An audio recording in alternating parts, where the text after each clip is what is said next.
So you list your home and the home inspection has come back looking like a horror novel. Do not panic. A lot of deals don't fall apart because of the inspection. They fall apart because of how sellers react to the inspection report. Today, what we're going to do is learn how you can respond strategically so you don't blow up the deal, but also that you protect your bottom line. My name is Krista Core Powell. I'm an Atlanta-based realtor. I'm your Atlanta property pro, and I'm here to help you understand how to sell your home in the way that works best for you. Okay, let's do a little education about what the inspection process is like. Someone gives an offer on your home and you accept the offer. Then they have what is commonly called due diligence. That's a period that is agreed upon between both parties. So you, the seller, and the buyer, that gives the buyer time to make sure that this is what they want to do. It's their opt-out period. This can range anywhere from, I've seen as little as 24 hours to 7 days. It really just depends on what makes sense for both parties, time of year, what other mitigating factors might be going on. So they schedule with their own, that they choose, their inspector, and the inspector comes at a pre-agreed upon time and makes an inspection. So the inspector is going to write a really long report. It's going to have pictures. They all do. The turnaround time can vary a little bit, but usually within 24 hours, they get that back.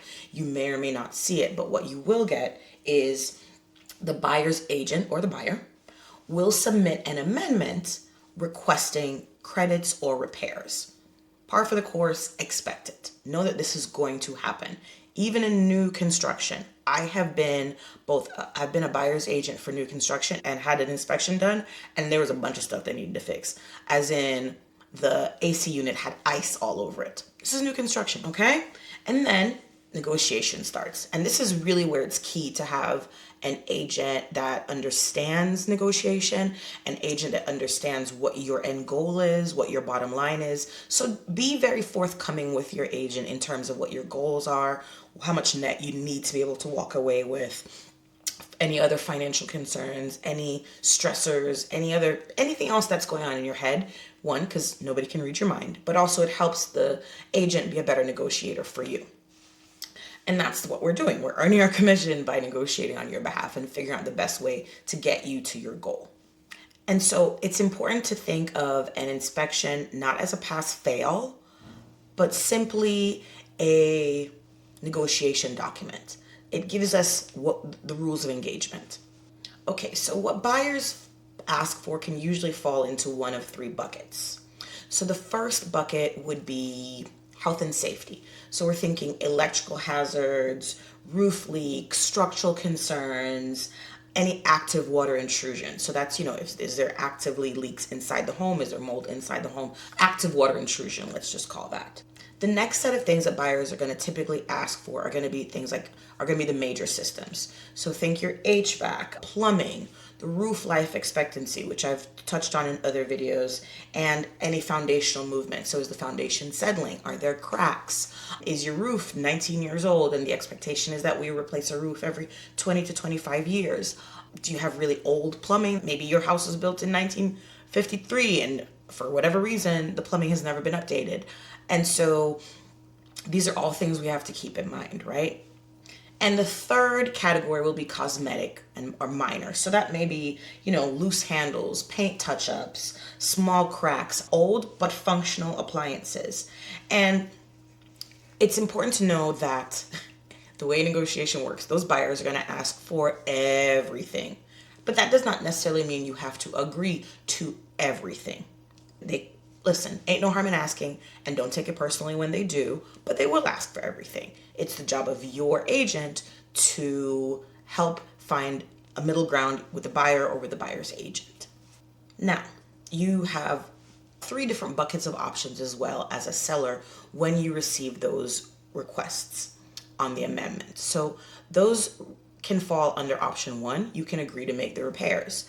Now, that's going to be a good idea if you're dealing with someone who maybe is an FHA or VA loan applicant, because FHA and VA have certain requirements as to the condition of the property in order for them to approve a mortgage. That's going to be important to keep in mind.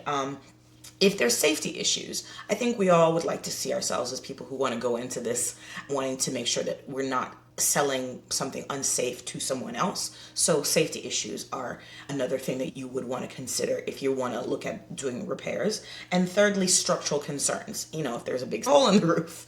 I drove by a house the other day that had one, and I was like, that is going to be an interesting home to sell. And you also want to consider foundational issues, anything that would make the home unsafe. So structural concerns, anything that would limit or negate their ability to get FHA or VA financing, and anything that's a safety issue. So those are things you want to think about if you're going to decide to offer repairs. The pro to that is it makes the closing a little cleaner for you, in that stuff is already done, and the way that your payments and payouts work is a little neater. But now you're having to deal with figuring out contractors, estimates, getting quotes, and the timeline might be relatively tight depending on when you need to be out of the house by, when the buyer needs to be in the property, and so on. Option 2 is you can offer a credit. And so this is good if you don't want to deal with the contractor back and forth. And the thing about that is you and I, or the buyer and the seller, may not have similar ideas as to what is well done or acceptable in terms of the correction of an issue. And I think this is a really neat way to handle that, because then you're just saying, hey, here's money towards that. You figure it out. You deal with the contractor. You figure out timing, and it's done in a way that makes you, the buyer of this property, the person who's going to be living there, it makes you feel good about it. The resolution is a lot faster, because then it's really just a conversation that can take a day or two. Just some going back and forth to see where we can meet in terms of numbers. And then the buyer is in control of the repairs. So again, I like that because the buyer, the person who's taking control of the property, can really do things the way that works for them, which may not necessarily, and that's not a statement against or for, it's just, it may not be the same way that the person selling the property sees that as being an acceptable amelioration of a repair.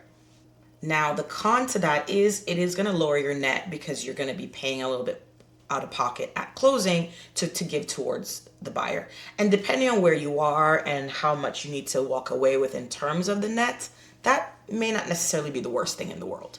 So it's definitely a conversation to have, and just to consider the pros and cons with your agent. And option 3, which is always an option, you can just say no. Now, saying no is appropriate if it's something cosmetic, if it's already priced for the condition that it's in. So this is maybe you are selling an inherited property, or a property that that maybe you did your own inspection, we'll talk about that later, and you already know where you are in the world in terms of the pricing, what the comps are, and you know that you have price to sell. And so there's not a lot of margin, but because you've already given them the margin at the outset. If you have strong leverage, like you live in, I don't know, maybe the best school district in the state, I don't know, you can make that determination for yourself. You can decide that your leverage, that you have enough going for you and the property has enough going for it. And this is definitely a conversation to have with your agent, because we want to make sure that leverage is real. You can make that decision yourself. And then if you've got multiple offers, then hey, good for you. You don't have to just accept anything that comes along. I will say that varies dramatically from area to area here in Atlanta, but it is definitely a reason why you could choose to say no. So here's what really kills deals.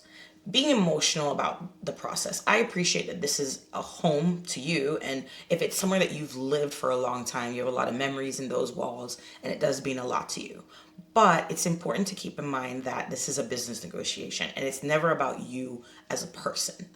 You should not, on the other end of that, agree to everything out of fear because you're so afraid the house won't sell.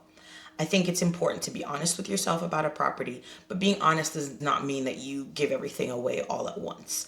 It's always better to try to find a happy medium than to just say yes, yes, yes to everything out of fear. But again, refusing everything out of pride, that's not helping you either. I know you love your home. I fully understand that. And again, I'm going to reiterate, this is a business transaction.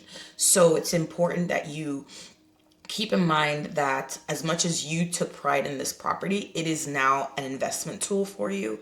And we want to think about it in that sense. that we have to sort of shift the lens a little bit from my home and the place that maybe, I have all these wonderful memories about my life, and shift that over to this is an investment tool and I need to make the best business decision for myself. Ignoring those loan repair requirements that I mentioned that come with FHA and VA loans. If you have a good offer, if it makes sense, and we want to be reasonable. If these are things that, because generally speaking, those rules for FHA and VA loans have more to do with the home being safe and livable. And again, to reiterate, we want to be moving forward with a safe and livable property. Either you are very clear that you're not willing to do FHA or VA, and we can decide that from the outset at the time that we list the property and make it clear in the listing that this will not be appropriate for FHA or VA. But if we didn't start with that, it's kind of not so smart if we have an offer, an already and willing buyer on the table, to shift that at the last minute because now we don't feel like doing repairs. So again, that's why it's really important from the outset to have these conversations with your realtor, because they can help you figure out what's the best way to move forward in terms of listing your home. And then forgetting that buyers can walk during due diligence in the state of Georgia. So that's the thing that I didn't say earlier. That 24 hours to 7 days or whatever is agreed upon for that due diligence period to give the buyer a chance to figure out what's going on with the property and anything they may want to negotiate and ask for, they can also say no. So the same way that you get to say no during due diligence, they can say no during due diligence. And that is a way that you can cause a deal to fall apart by holding on to something too strongly when you really need to move this property. Okay, so what if the inspection is bad? Major foundation issues, the roof is leaking, other significant structural concerns, mold, like bad black scary mold, water damage. I think it's important that if the buyer walks because they found that stuff, you also have to now legally, you must, this is not a choice for me or for you, you must disclose this to the next potential buyer. This has to go on any paperwork that comes in anytime someone submits an offer. In addition to that, these problems are not going to disappear. They didn't disappear before you decided to list the house. They're not going to vanish now. So we do have to figure out a way to manage them and move forward in a way that makes sense for you. It may be shifting who you're marketing the property to, maybe the listing price, but we have to talk about dealing with the issue because it's not going to go away. And then it also is going to become a part of your listing history, which means that this is now a matter of record. So that's important to keep in mind as well, that these problems are not going to vanish. We have to deal with them. And if you don't deal with them, they just end up getting more expensive because then the house sits for longer. We have to reduce the price. Things just get kind of icky. So the best, easiest way to deal with all of this that we just talked about, easiest way, I kid you not, I say this ad nauseum, get a pre-listing inspection. This will be the best $500 you ever spent in your life. Now, a pre-listing inspection is when you decide and you hire an inspector who's going to come through and do the exact same inspection. And maybe you can even ask for extra stuff so that, you can do add-ons for different things. And it really depends on the property. So we can talk about that when it's time to do the inspection if you want to do any add-ons. But you get the report first, not the buyer. Because the buyer actually also doesn't have to send you the report. They can just send you what they found. So that's also kind of sticky. So this helps you control the narrative. This helps you price correctly. This helps you know if you're even FHA potential or if you should be looking more towards cash offers, if you should automatically, offer certain concessions. It puts you in a stronger place because you know what to expect and you're not flying into something blind. It also gives you the opportunity, if you're trying to get top dollar, to fix those major issues prior to buyers seeing them. It avoids emotional shock during negotiation. So when they counter or come back, with amendments, you're not like, oh my gosh, I didn't know. Because nobody likes to be caught off guard. Nobody does. You don't, I don't. I haven't met the person who likes to be caught off guard. And if you've done a lot of DIY or, you're a handy human, then you definitely want to do it because that'll also help you kind of understand better what may have been found out, because I'm not saying you're not handy, but I don't know that you did everything to code. And also, if you know your HVAC is it's seen a few years. If your HVAC is aging, if your roof is aging, if you are aware of this, 110% you want to do that, because if the inspector comes back and says, wow, you wouldn't even know this roof is this age because of XYZ, awesome. That's a counter. So when they come back and they're like, well, we want a brand new roof, you could be like, you don't need a brand new roof. The roof doesn't have these issues. We had an inspection done. We know it'll last another 5 years, whatever. You have something to counter with, and that's what matters. So I will shout it from the rooftops. Get a pre-listing inspection done.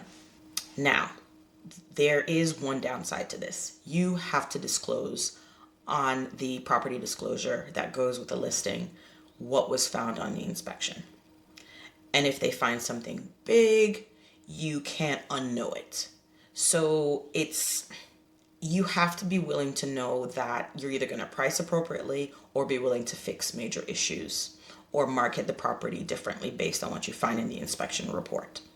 That is super important to keep in mind. So oftentimes what sellers can do to kind of manage this is they will, when someone makes an offer, they automatically send over that inspection report and they use it as a way to justify price. They will fix only the major safety things and, just to keep the window of potential buyers broader. And they will also use it to justify the price. So I know that I did some warnings about full disclosure, but there are ways to make that full disclosure actually work on your behalf and work for you. So at the end, this really leads to one big question. Do you want to react to surprises, or do you want to move from a place of strength and knowledge, knowing what you also as a seller are walking into and knowing what your pros and cons are? Because that kind of preparation reduces stress and it increases your leverage as a seller. So you have a better chance of getting the net amount of cash to walk away with that you are looking for to move on to whatever is next for you in life. So the take-home message here is that winning the negotiation does not mean fixing everything. It's about understanding what actually matters, protecting your net, and getting to the closing table. So if you're thinking about selling in Atlanta and want to know more about what buyers are finding, what buyers are concerned about, you can get a copy below of my seller playbook or comment inspection and I'll send you one. Thank you so much for watching. Don't forget to like, subscribe, and share this video with anyone you think might be interested. See you next time.